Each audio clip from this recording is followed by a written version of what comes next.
Tout d'abord, le salut que vous possédez, si je peux restreindre le sens du mot salut à votre nouvelle naissance, votre salut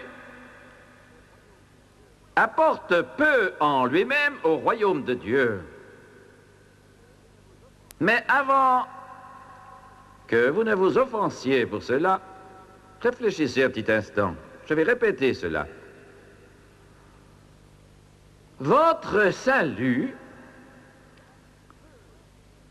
apporte bien peu au royaume de Dieu. Je n'ai pas dit rien du tout, mais bien peu pour le royaume de Dieu. Que voulez-vous dire, dit Miss Swaggart? Tout simplement que votre salut, votre nouvelle naissance, votre conversion, que vous le vouliez ou non, tout cela vous apporte beaucoup de bien, une éternité de bien. Comme je l'ai dit, c'est important, très important même. C'est la chose la plus importante qui soit arrivée dans votre vie. Mais cela n'apportera rien au royaume de Dieu. Si après, vous n'allez pas plus loin que cela. Vous entendez? Comprenez-vous ce que je vous dis?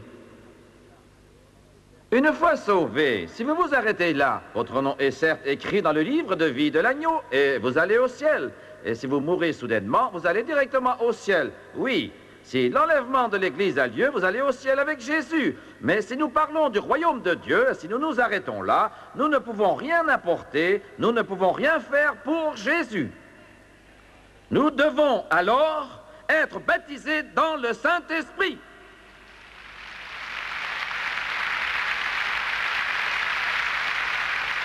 Voilà pourquoi Jésus-Christ a dit, il leur a commandé d'aller à Jérusalem. Ils étaient sauvés, c'étaient des hommes, des femmes de Dieu, mais sans cette puissance, ils ne pouvaient rien faire. Aux yeux de Dieu, c'est si important pour l'Église que les mots me manquent et je ne peux trouver l'exacte et parfaite terminologie qui pourrait vous montrer leur importance. Des confessions entières sont devenues riches. Elles ont bâti de vraies cathédrales. Il n'y a rien de mal à tout cela.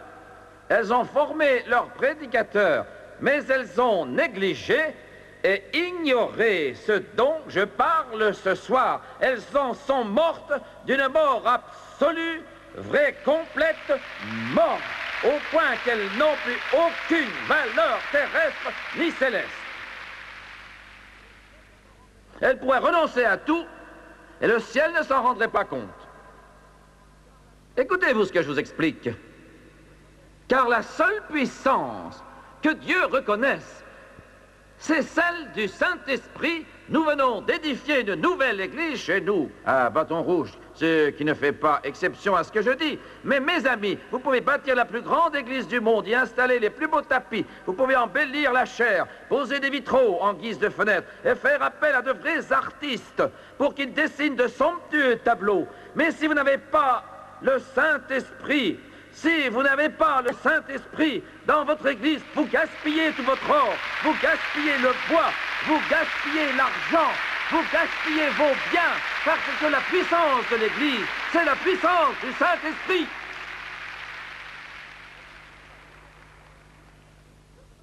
Et je n'hésite pas à proclamer cela. Je ne recule pas devant cela. Je le dis avec hardiesse, car je sais comment le dire. Les églises baptistes ont besoin du Saint-Esprit. Les églises des assemblées de Dieu ont besoin du Saint-Esprit. Les églises méthodistes ont besoin de l'Esprit. L'Église de Dieu a besoin du Saint-Esprit. Vous aussi, vous en avez besoin.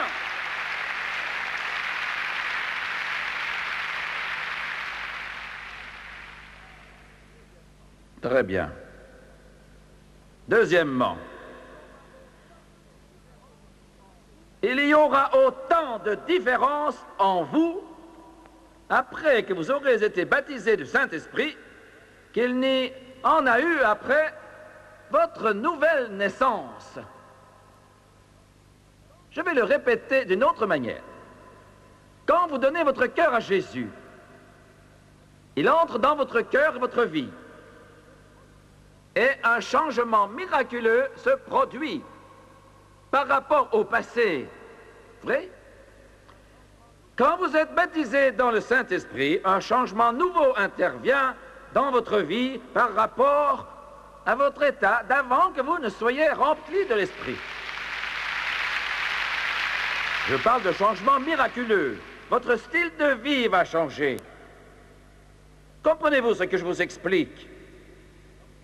Votre style de vie va changer quand vous serez baptisé dans le Saint-Esprit, mais peut-être est-ce passé et rien n'est arrivé. Alors, ce n'est pas la faute de l'Esprit, c'est votre faute. Vous entendez? Ce n'est pas la faute de l'Esprit, c'est la vôtre, car si vous le laissez suivre sa voie dans votre vie, il opérera un changement miraculeux qui affectera toute votre expérience spirituelle. Je vais répéter cela. Premièrement, votre style de vie va changer dès que vous serez baptisé dans l'Esprit. Frère Swaggart, j'ai changé quand j'ai été sauvé, je le sais bien. Mais quand vous êtes rempli de l'Esprit, mon frère, vous voyez un changement et votre vie n'est plus la même. Mais de quoi parlez-vous? Simplement de ceci. Dès que vous êtes rempli de l'Esprit, vous découvrez certaines choses pour lesquelles vous disiez oui, sans vraiment vous poser de questions. Mais puisque vous avez été baptisé dans le Saint-Esprit, vous remarquez que l'Esprit commence à vous dire ne fais pas cela, ne fais ceci, ne fais pas cela, va là, ne viens pas ici. Comprenez-vous? Votre style de vie change. Alléluia! Gloire à Dieu! Un véritable changement se produit. Deuxièmement, vous devenez un peu fanatique. C'est cela. Quand vous êtes sauvé, vous êtes changé. Les gens qui travaillent avec vous le remarquent. Mais lorsque vous êtes rempli du Saint-Esprit, un autre changement se produit. Parce que maintenant, le Seigneur commence spirituellement à accorder votre vie. Certains d'entre vous qui êtes assis dans cet auditorium ce soir, des millions également de nos chers téléspectateurs, vont me regarder d'un air de dire « Oh, je ne connais pas cela. » Oui, mon frère, je le sais. Certains sont assis ce soir et d'autres nous regardent à la télévision et se disent « J'aime bien ce qu'il dit, mais il y a des choses, frère Swaggart, que je n'aime pas. Je n'aime pas qu'on tape des mains, qu'on agite les bras et qu'on les lève. Je le sais bien. Et je le comprends très bien. Je sais, c'est parce que vous renoncez à ce que Dieu vous offre. Il vous a sauvé, non pour faire de vous un membre d'Église, mais tout simplement pour vous remplir du Saint-Esprit, afin que les choses de Dieu prennent toute leur importance dans votre cœur et dans votre vie. Voyez-vous, vous pouvez être sauvé et aller au ciel, tout en restant attaché à un ensemble de choses très religieuses, mais humaines. Comprenez-vous ce que je dis? Voyez-vous, le salut nous sépare de ce monde, mais le Saint-Esprit vous sépare de la religion morte, formelle et froide.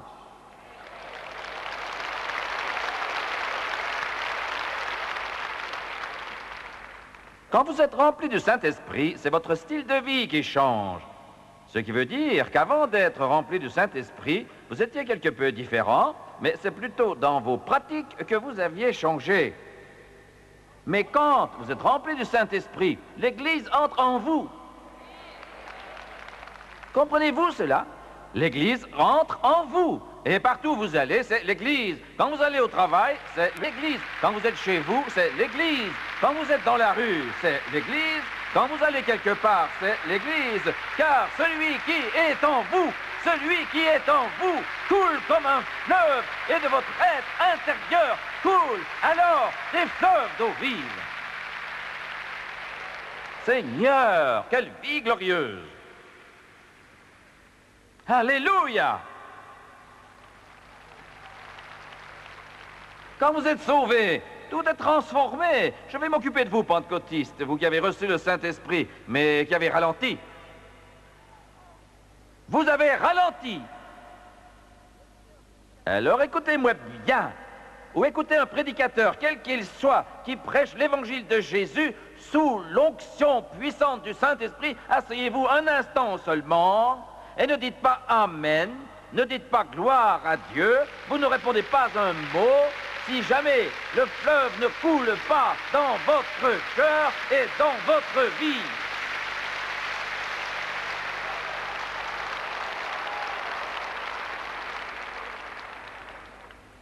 Oh, je ne veux pas me donner en spectacle. Je le sais bien, mais voyez-vous, tout se passe au ciel, comprenez-moi bien, c'est différent sur terre par rapport à ce que c'est au ciel. Comprenez-vous cela? Voyez-vous, les choses qui paraissent bien sur terre ne le paraissent pas au ciel. Vous allez à l'église et vous vous asseyez et vous restez tranquille là pendant des heures. Tout cela peut paraître correct sur terre, mais il n'en est rien au ciel. Comprenez-vous? Gloire, comprenez-vous? Les anges chantent sur des monts glorieux, les anges adorent Dieu, les chérubins s'écrient « Saint, Saint, Saint !» Et au ciel, ils vous attendent pour crier leur louange au Dieu Tout-Puissant.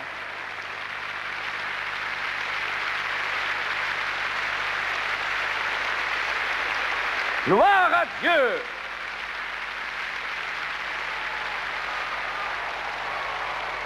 Que le nom de l'Éternel soit béni, soit loué. Gloire à Dieu, gloire à l'Éternel. Alléluia!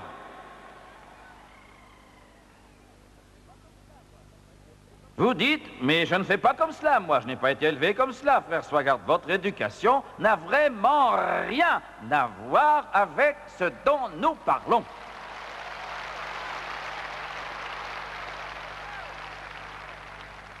Mais j'ai fréquenté l'église depuis toujours, c'était différent. Cela n'a rien à voir, mon cher. Oh, mais ce n'est pas mon genre. Ah, mon frère, quand le fleuve entre en toi et commence à couler, il doit y avoir une réaction, car Dieu t'a sauvé et t'a rempli du Saint-Esprit, afin que tu ailles et que tu effraies l'enfer, que tu dépouilles les puissances des ténèbres et que tu libères les captifs.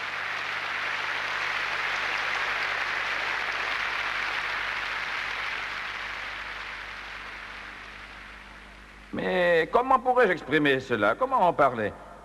Chaque clameur, chaque louange sur terre, chaque exclamation que le Saint-Esprit inspire devrait faire tressaillir les chrétiens.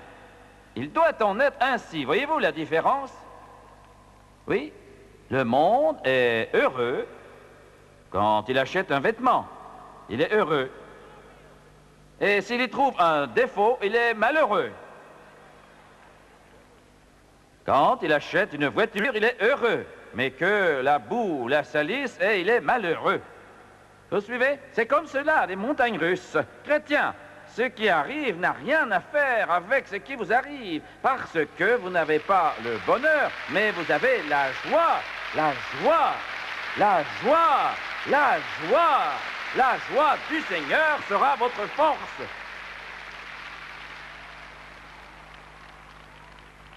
Chaque louange, chaque exclamation de joie, chaque attitude de louange n'est qu'un écho de ce qui se passe au ciel. Écoutez bien, Dieu va devoir en prendre quelques-uns et les garder devant la porte un instant pour leur montrer ce qui se passe à l'intérieur avant qu'ils ne puissent entrer.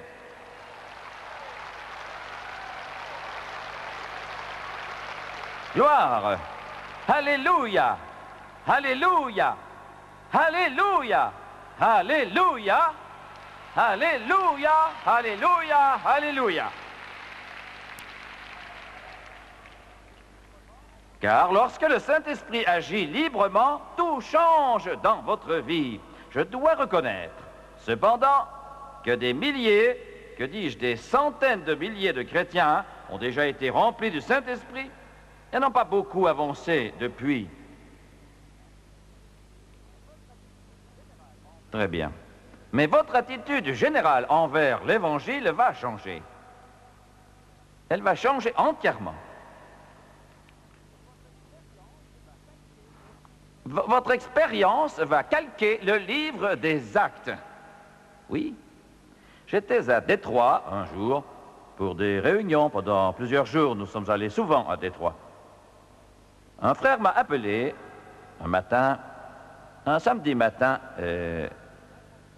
Il était le pasteur d'une église importante de cette ville, peu importe laquelle. C'était une église importante de cette ville.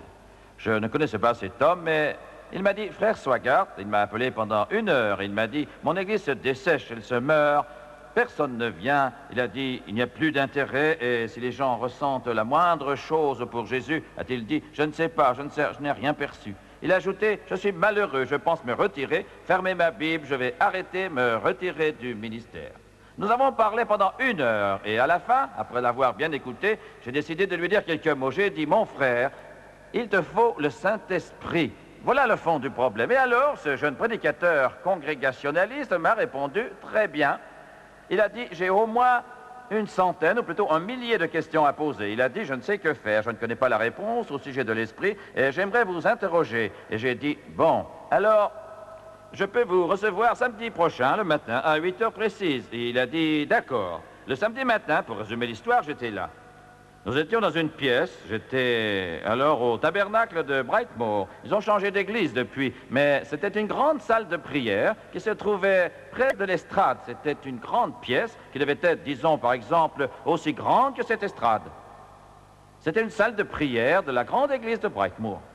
Je suis allé aux environs de 8 heures du matin, au moins, mais il n'était pas là, du moins au tout début. J'ai attendu un peu et je me suis dit, je ne pense pas qu'il viendra. Et vers 8h10, j'ai vu cet homme entrer. Je pensais qu'il s'agissait d'un gentleman, mais quelque chose s'était produit alors.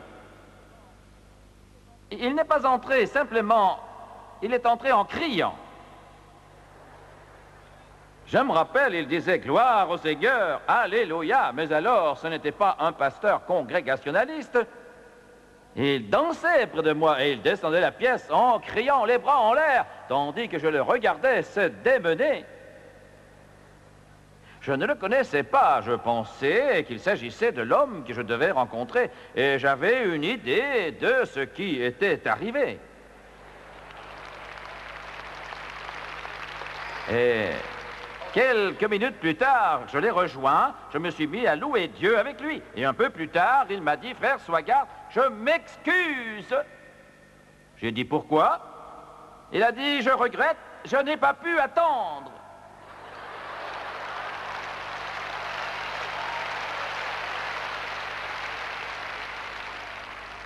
Ce matin, à 4 heures, Jésus m'a baptisé du Saint-Esprit et de feu. Alléluia, Alléluia, Alléluia.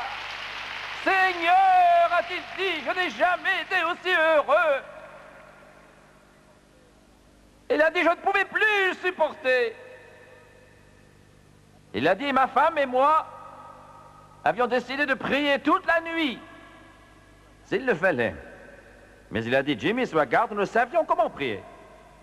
Et il s'agissait d'un pasteur. Ils se sont agenouillés. Et il a dit, j'ai prié, ô Jésus. Il a dit, oh, je veux le Saint-Esprit. En fait, je ne sais pas quoi demander, si ce n'est le Saint-Esprit. Et cela a duré 2 ou 3 minutes, puis il s'est mis à prier pour les missionnaires. Il a terminé et sa femme a continué. Elle a prié un peu et cela a duré 1 heure environ, puis c'était tout. Il n'avait plus rien à dire. Puis ils ont failli s'endormir tous les deux. Il était presque 11 heures du soir, c'était assez tard. Alors ils se sont levés, ils ont bu du café, puis ils se sont remis à prier et ont recommencé. Ils ne savaient que faire. Alors vers 3h30 du matin, ils ont dit, en fait, on n'arrive à rien comme cela. Elle s'est levée pour faire à nouveau du café, dit-il. Et tandis qu'elle était là, près du feu, avec la cafetière, elle la tenait dans ses mains, quand tout à coup, sans aucune explication, ce pasteur congrégationnaliste a vu sa femme recevoir l'Esprit de Dieu. Elle tenait la cafetière. Il a dit, il y a eu du café partout au plafond. Alléluia! Gloire! Il a dit, elle s'est mise à parler en langue. Elle est entrée dans la chambre en parlant en langue. Et quand elle est entrée, j'ai tout compris et l'Esprit est venu aussi sur moi. Et je l'ai reçu et j'ai commencé à parler en langue. Il m'a dit, désolé, frère Swagard, je voulais attendre, mais je n'ai pas pu. Très bien. Il m'a rappelé, il a commencé à venir à nos réunions. Puis il m'a rappelé une semaine plus tard, les réunions duraient des semaines, c'était une mission que nous faisions. Il a dit, frère Swagard, j'ai un problème. J'ai dit, oui, ça arrive souvent quand on reçoit le Saint-Esprit. Il a dit, mon beau-père, qui vit dans une autre ville, nous l'avons appelé pour lui dire que nous venions de recevoir le Saint-Esprit. Il m'a dit, frère Swagard, il y a eu un long silence quand nous lui avons dit cela. À la fin, il a dit, est-ce le truc de parler en langue? Il a répondu, papa, j'ai peur que oui. Il a dit, oh mon Dieu, dans quel drap vous vous êtes mis? Fiston, je prends le premier avion, j'arrive. Dis à ma fille de prendre l'écouteur. Et il lui a dit, surtout, ne signe aucun papier.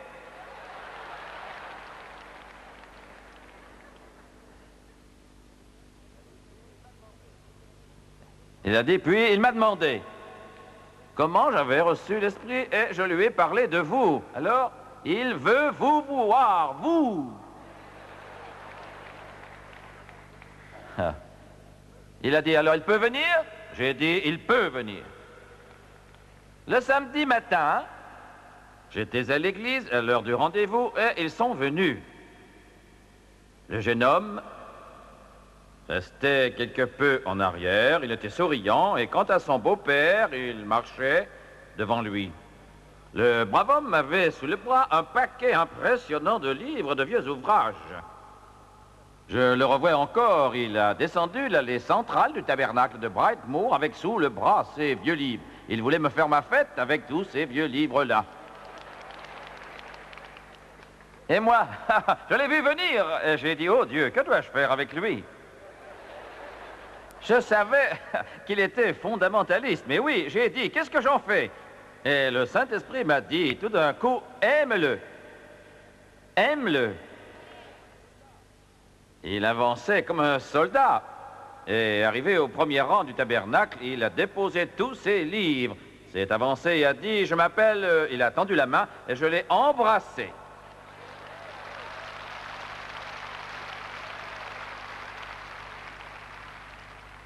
Il a eu l'air effrayé. Je savais ce qu'il pouvait penser. Il se disait, Seigneur, je me laisse embrasser par l'un d'eux. Mais que va-t-il, que va-t-il bien m'arriver maintenant? Oh Dieu, mais qu'est-ce qu'il faut faire? Je savais ce qu'il pensait, lui. Et je priais pour lui. Et tandis que je priais pour lui, il s'est mis à crier. Et des larmes coulaient sur ses joues. Et il a balbutié, et Jésus l'aurait bien rempli de son Saint-Esprit à l'instant même, s'il n'avait été encore prisonnier de certains préjugés religieux vieillots que trop de gens ont encore.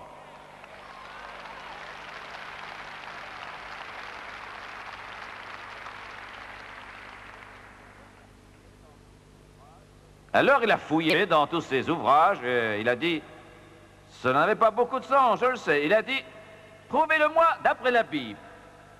Mais c'est la chose la plus facile à faire. J'ai dit, bon, prenons acte 2, acte 8, acte 9, acte 10. Et il a dit, je hais les actes. Je les hais. Prouvez-le-moi d'après l'Ancien Testament. J'ai sauté sur Ésaïe. C'est par des lèvres balbutiantes que l'Éternel parlera à ce peuple. Il lui disait, voici le repos, laissez reposer celui qui est fatigué. Je me souviens qu'il est tombé comme une masse. Et il a dit, oh mon Dieu, vous saviez que c'était dans l'Ancien Testament aussi? Il s'est affalé. Je me suis approché, je lui ai dit que nous l'aimions, et j'ai ajouté, votre beau-fils vient de recevoir les armes pour prêcher. Il a dit, frère Swaggart, il a tous les diplômes imaginables. J'ai dit, je le sais, mais il a eu le meilleur la semaine passée.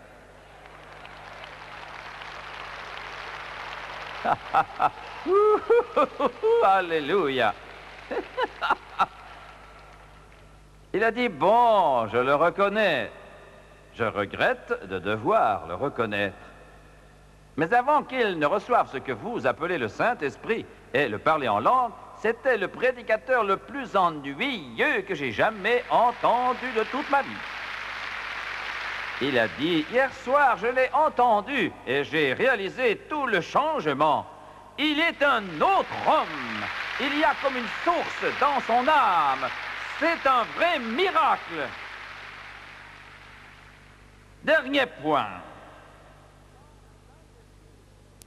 Sans le Saint-Esprit, les œuvres que vous faites pour le Seigneur ne sont pas inspirées par l'Esprit, elles sont humaines.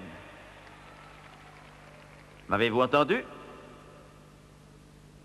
Quel genre d'œuvre faites-vous? Jésus a dit dans Jean 14, 12, vous ferez ces œuvres que vous en ferez de plus grandes, parce que je m'en vais au Père. Très bien. Quel genre d'œuvre faites-vous? Je veux que vous m'écoutiez, vous tous, c'est les spectateurs qui êtes sauvés. Quel genre d'œuvre faites-vous? Faites-vous pour le Seigneur? Ce que je vais dire sera un peu désagréable, mais c'est vrai. Je vais le dire. Très bien. Si vous remarquez bien, quand vous êtes sauvés, si vous vous arrêtez et ne recevez pas l'Esprit, tout ce que vous faites sera inutile. Cela servira à votre Église. M'avez-vous entendu? Oui ou non? On ne peut faire un baptiste de tout le monde.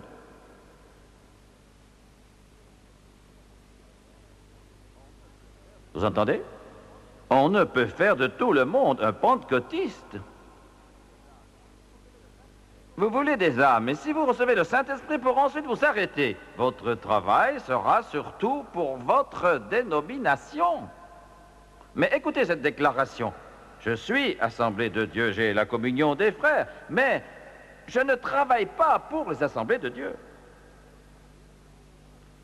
Il y a des villes où je n'aime pas envoyer des gens dans nos assemblées parce que l'Église n'y est pas vivante.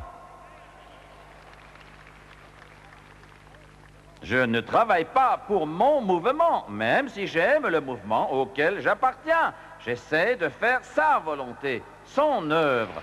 Et je vous invite à aller dans une église remplie de l'Esprit, où la puissance de Dieu agit.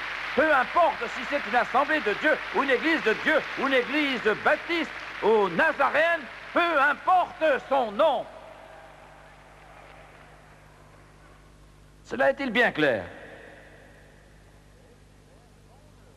J'essaie de faire son œuvre. Et vous, ensuite, ferez son œuvre.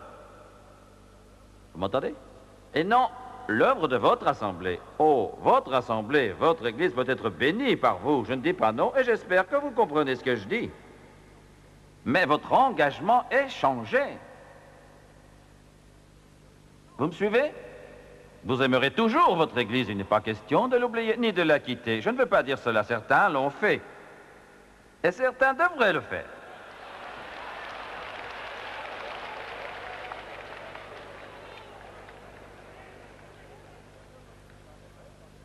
Le mieux serait qu'il y ait un réveil dans l'Église, pour qu'elle revive et soit enflammée pour Dieu, car c'est certainement l'idéal et Dieu aime voir cela. Mais si cela n'arrive pas, allez où Dieu se manifeste, même si c'est sous un arbre.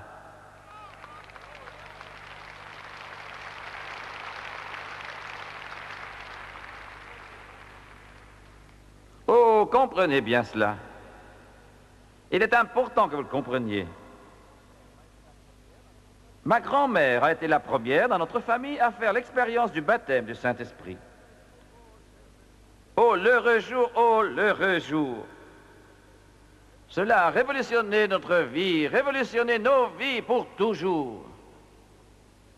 Nous n'avons plus jamais été les mêmes.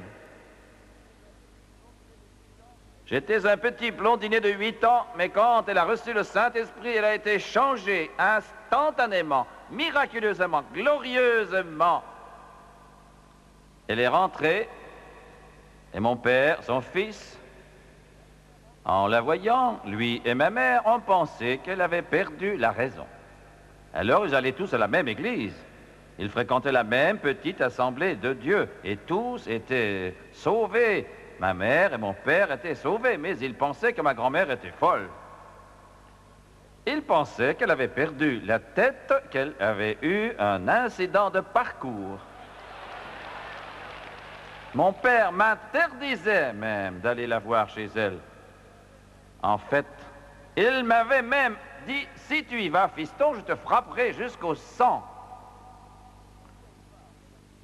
Ne t'y essaye pas, cela se passait pendant l'été, il n'y avait pas d'école, n'y retourne pas. J'y étais allé plusieurs fois. Et je l'avais entendu me dire comment Jésus l'avait rempli de l'Esprit. Or, quand vous entrevoyez ce dont je vous parle, vous m'entendez? Quand vous entrevoyez ce que je vous décris, vous désirez à tout prix le recevoir. Quant à mon père, je savais qu'il avait parlé sérieusement. Je revois encore la scène devant notre porche. C'était un porche couvert, comme ceux de l'époque. On n'en fait plus de ce genre, des porches couverts. Il était environ 8 heures du matin et je m'étais lancé dehors pour aller chez ma grand-mère. J'avais appelé mamie, j'allais chez mamie.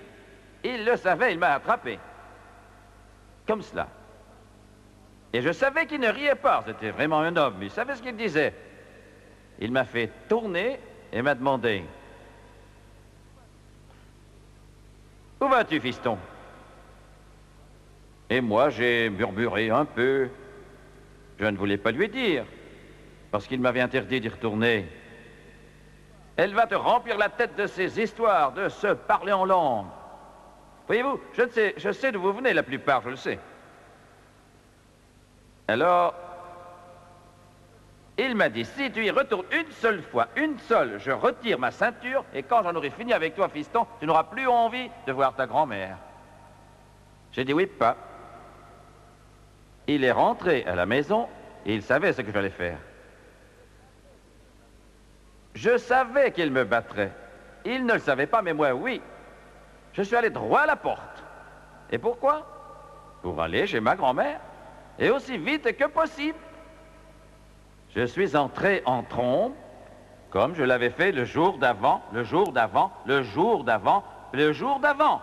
Et j'ai tiré sur sa manche en disant, « Mamie, je l'appelais ainsi, je veux que tu me racontes comment Jésus t'a rempli du Saint-Esprit. » Or, elle me l'avait raconté 20 fois. Je la connaissais par cœur.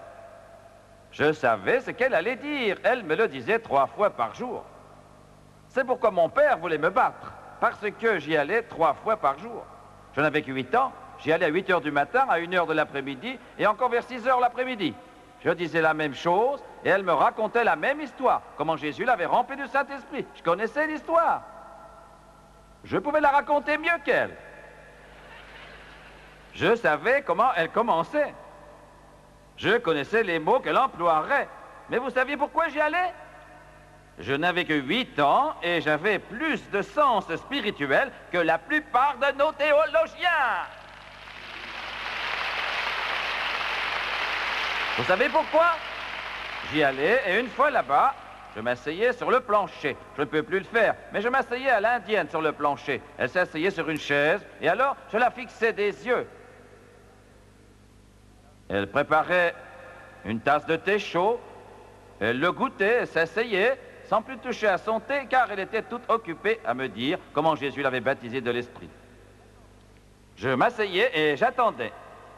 Je n'avais que 8 ans, je ne savais rien de la théologie et de tout le reste, mais je connaissais la suite. Et quand elle me racontait comment le Saint-Esprit l'avait remplie, alors je savais ce qu'elle allait dire. Je connaissais même les mots. Mais je savais aussi autre chose. Quand elle en arrivait là, la puissance de Dieu descendait sur elle, et chaque fois, elle levait la main droite vers le ciel, comme cela. Elle l'a fait jusqu'à sa mort, d'ailleurs. Elle levait donc le bras et parlait en d'autres langues. Et chaque fois, l'esprit qui était sur elle venait sur moi.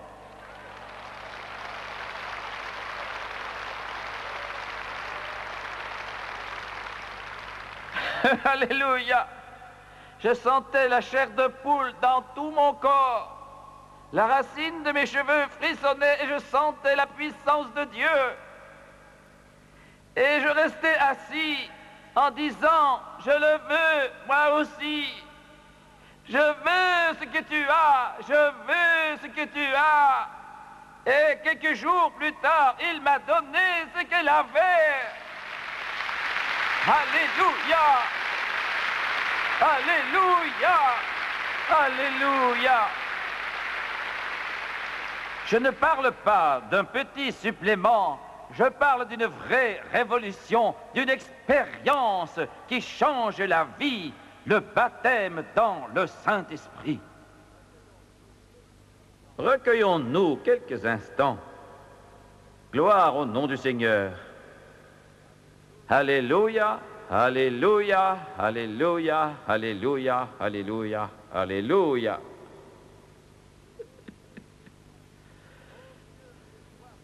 Ô Dieu, j'ai soif de toi.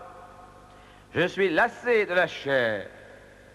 Je suis lassé, ô Dieu, des piteuses voix humaines. Que ton esprit agisse, qu'il agisse en Afrique. Ô Dieu, remplis-les de ton esprit, qui coule dans toute l'Europe, en Amérique centrale et du Sud, aux Philippines et en Asie, et dans les îles de la mer. Tu as dit, je répandrai de mon esprit sur toute chair. Répands-le. Nos églises dorment, nos prédicateurs dorment, nos chrétiens ont une grande soif spirituelle. Oh, oh, oh, ils veulent l'eau de la vie. Oh Dieu, agis en ce lieu. Je te le demande au nom de Jésus. Les têtes sont inclinées, les yeux fermés. Combien vont dire ce soir en ce lieu, Jimmy Swaggart, je suis déjà sauvé, je le sais bien. Je sais que je suis né de nouveau, mais je n'ai pas encore été baptisé dans le Saint-Esprit avec le signe extérieur du parler en langue. Je veux être rempli du Saint-Esprit. Levez la main où que vous soyez dans cette salle. Merci. Que tout le monde se lève un instant, s'il vous plaît.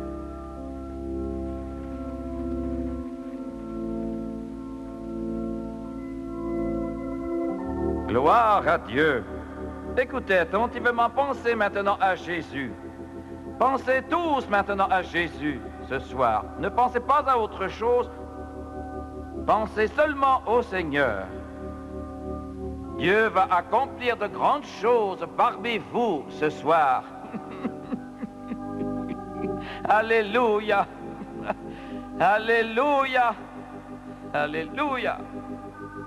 Alléluia. Alléluia. Alléluia. Et maintenant que tous ceux qui ont levé la main ce soir, tout en haut, au milieu ou au centre ou en quelque lieu que ce soit, que tous ceux qui ont levé la main viennent jusqu'ici devant cette estrade. Venez maintenant pendant qu'ils chantent. Oh, very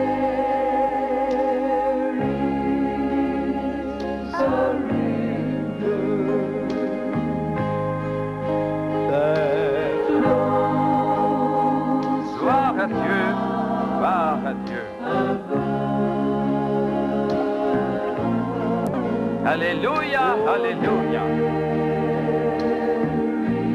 Il y est. Il est un fleuve. Alléluia.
Sometimes the days are long and they're filled with care.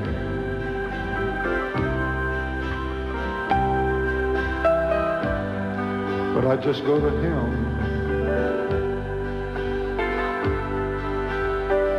and with each prayer, oh, He bids me stay. And He gives new strength to me. He bought my soul through death at Calvary. Each drop of blood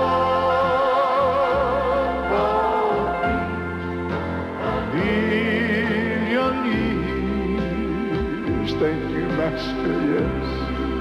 A soul was born each time He shed a tear. He loosed the chain that fettered you and me. He bought my soul through death at Calvary.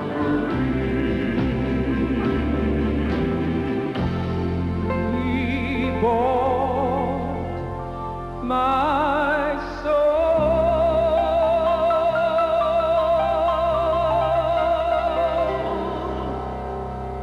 through death.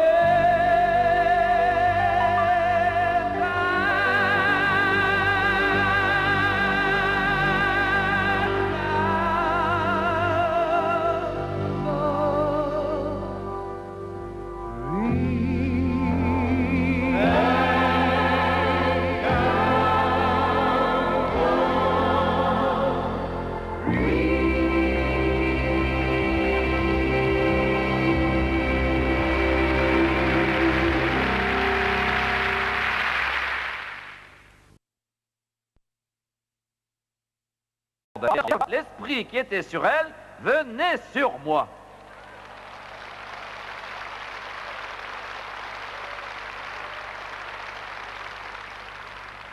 Alléluia! Je sentais la chair de poule dans tout mon corps. La racine de mes cheveux frissonnait et je sentais la puissance de Dieu. Et je restais assis en disant, je le veux, moi aussi. Je veux ce que tu as, je veux ce que tu as. Et quelques jours plus tard, il m'a donné ce qu'elle avait. Alléluia! Alléluia! Alléluia!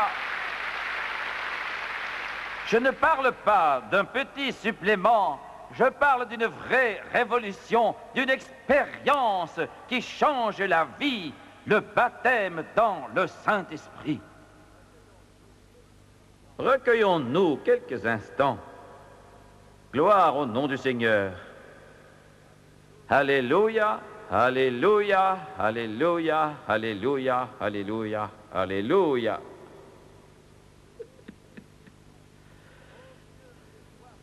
Ô Dieu, j'ai soif de toi. Je suis lassé de la chair. Je suis lassé, ô Dieu, des piteuses voix humaines. Que ton esprit agisse, qu'il agisse en Afrique. Ô Dieu, remplis-les de ton esprit, qui coule dans toute l'Europe, en Amérique centrale et du Sud, aux Philippines et en Asie, et dans les îles de la mer. Tu as dit, je répandrai de mon esprit sur toute chair. Répands-le. Nos églises dorment, nos prédicateurs dorment, nos chrétiens ont une grande soif spirituelle. Oh, oh, oh, ils veulent l'eau de la vie. Oh Dieu, agis en ce lieu. Je te le demande au nom de Jésus. Les têtes sont inclinées, les yeux fermés. Combien vont dire ce soir en ce lieu, Jimmy Swaggart, je suis déjà sauvé, je le sais bien. Je sais que je suis né de nouveau, mais je n'ai pas encore été baptisé dans le Saint-Esprit avec le signe extérieur du parler en langue. Je veux être rempli du Saint-Esprit. Levez la main où que vous soyez dans cette salle. Merci. Que tout le monde se lève un instant, s'il vous plaît.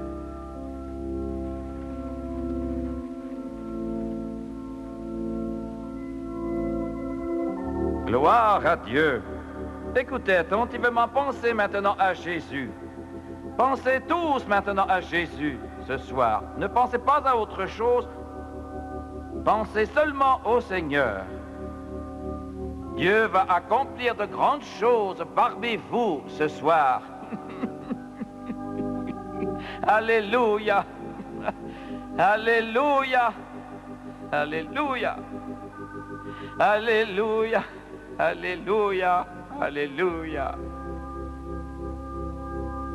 Et maintenant que tous ceux qui ont levé la main ce soir, tout en haut, au milieu ou au centre ou en quelque lieu que ce soit, que tous ceux qui ont levé la main viennent jusqu'ici devant cette estrade. Venez maintenant pendant qu'ils chantent. Oh, there is a river that flows Gloire à Dieu, gloire à Dieu. Alléluia, alléluia. Il y est. Il est un fleuve. Alléluia.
the days are long and they're filled with care.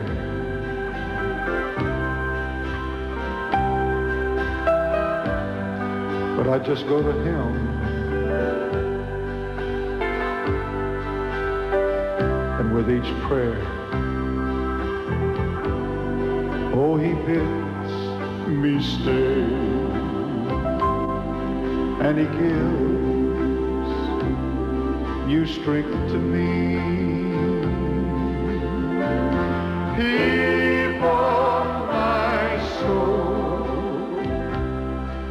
through death at Calvary.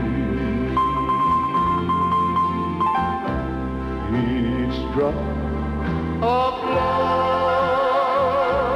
bought me a million years. Thank you, Master, yes. A soul was born each time he shed a tear. He loosed the chain that fettered you and me. He bought my soul through death at Calvary. He bought my